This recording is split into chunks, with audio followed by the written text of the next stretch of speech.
Bismillah, Assalamualaikum warahmatullahi wabarakatuh. Alhamdulillah, puji dan syukur kita panjatkan kepada Allah yang masih memberikan kita kesehatan dan kesempatan sehingga kita bisa melaksanakan kegiatan belajar mengajar seperti biasanya, dan juga salawat dan salam kita sampaikan kepada Nabi kita Nabi Muhammad SAW beserta keluarga dan sahabat beliau semuanya. Baik teman-teman, pada kesempatan kali ini kita akan mencoba membahas mengenai sistem informasi geografis. Sistem informasi geografis inilah salah satu mata kuliah pada rumpun ilmu komputer di kampus Universitas Kebudian Indonesia. Nah, pada mata kuliah ini kita akan mencoba memahami bagaimana sistem kerja dari sistem informasi geografis. Nah, kita mulai dari definisi dari sistem informasi geografis.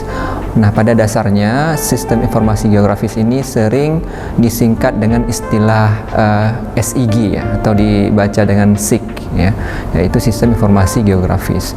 Nah, SIG ini adalah gabungan dari 3 unsur pokok ya. Di antaranya yaitu sistem, informasi, dan geografis ya. Nah, penggunaan kata geografis di sini ya mengandung pengertian mengenai bumi ya. Seperti yang kita tahu ya, geografis itu adalah ilmu tentang kondisi dari permukaan bumi ya.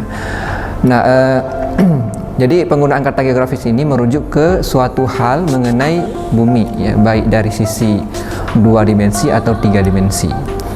Nah, dengan istilah informasi geografis mengandung pengertian bahwa informasi mengenai tempat-tempat yang ada di permukaan bumi ya, dan juga bisa kita pahami juga sebagai pengetahuan mengenai posisi di mana suatu objek ya atau suatu benda terletak di permukaan bumi, atau informasi mengenai keterangan objek yang terdapat pada permukaan bumi yang posisinya diketahui. Nah, ini definisi dari informasi geografis. Nah, kemudian tadi sempat kita singgung bahwa objek di permukaan bumi itu kan terdiri dari 2, yaitu objek 2 dimensi dan 3 dimensi. Nah, untuk objek 2 dimensi mungkin kita udah pahami bersama ya, objek 2 dimensi ini dia terdiri dari panjang atau tinggi dan juga lebar ya. Jadi dia ada 2 sumbu, yaitu sumbu X sama sumbu Y. Nah, adapun objek 3 dimensi, nah ini objek yang dia sudah memiliki ketebalan ya, atau kalau diistilahkan dia memiliki 3 sumbu, yaitu sumbu X, sumbu Y, dan sumbu Z ya. Nah, jadi objek-objek di permukaan bumi itu semuanya terdiri dari objek 2 dimensi dan 3 dimensi. Nah, untuk objek 2 dimensi ini ya, kita bisa membuatnya dengan lebih mudah dibandingkan dengan objek 3 dimensi. Misalnya kita punya banyak gambar ya, kemudian gambar itu kita jalankan secara kita jalankan satu persatu ya, secara cepat. Nah, nanti gambar itu akan membentuk sebuah objek yang objek itu seperti hidup ya. Misalnya orang berjalan atau pesawat terbang. Jadi kumpulan dari gambar-gambar ya kita susun, kemudian kita putar dengan durasi yang cepat ya. Nanti pesawat itu akan nampak seperti sedang terbang atau sedang mendarat dan seterusnya.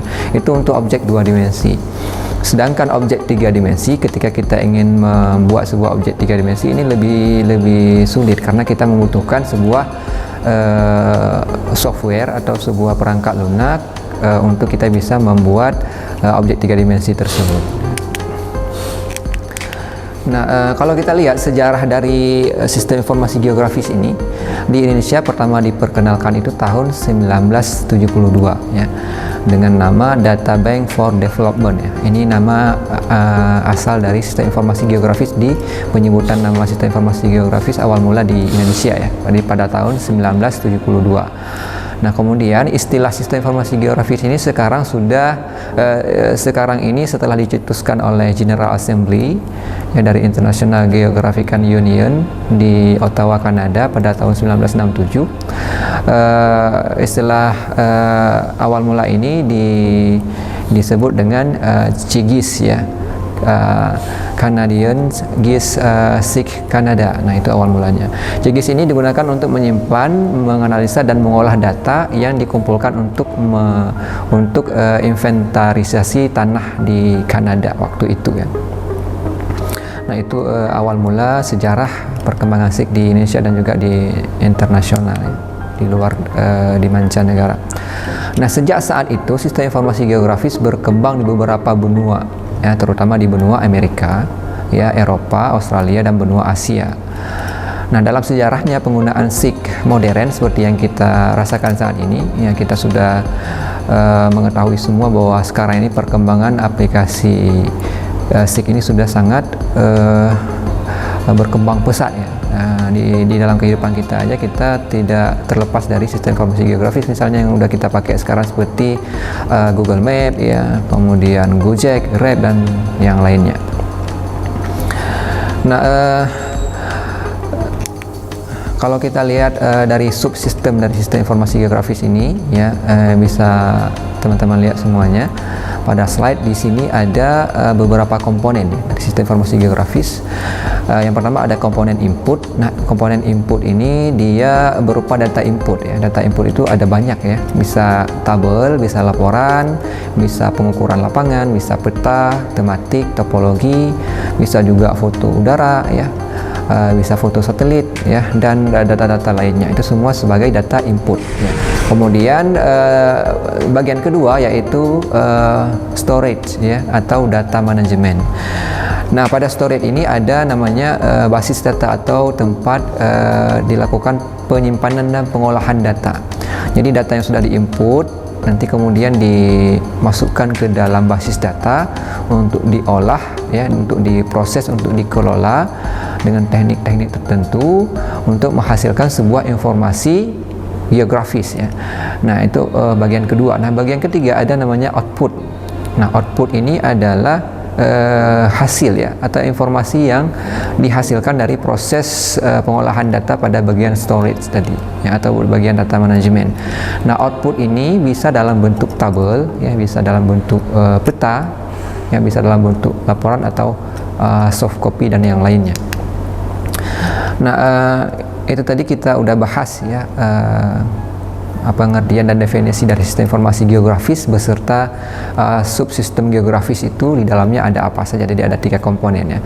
Nah, sekarang kita lihat ya, mengapa sih kita harus menggunakan sistem informasi geografis, atau mengapa sistem informasi geografis ini diperlukan ya.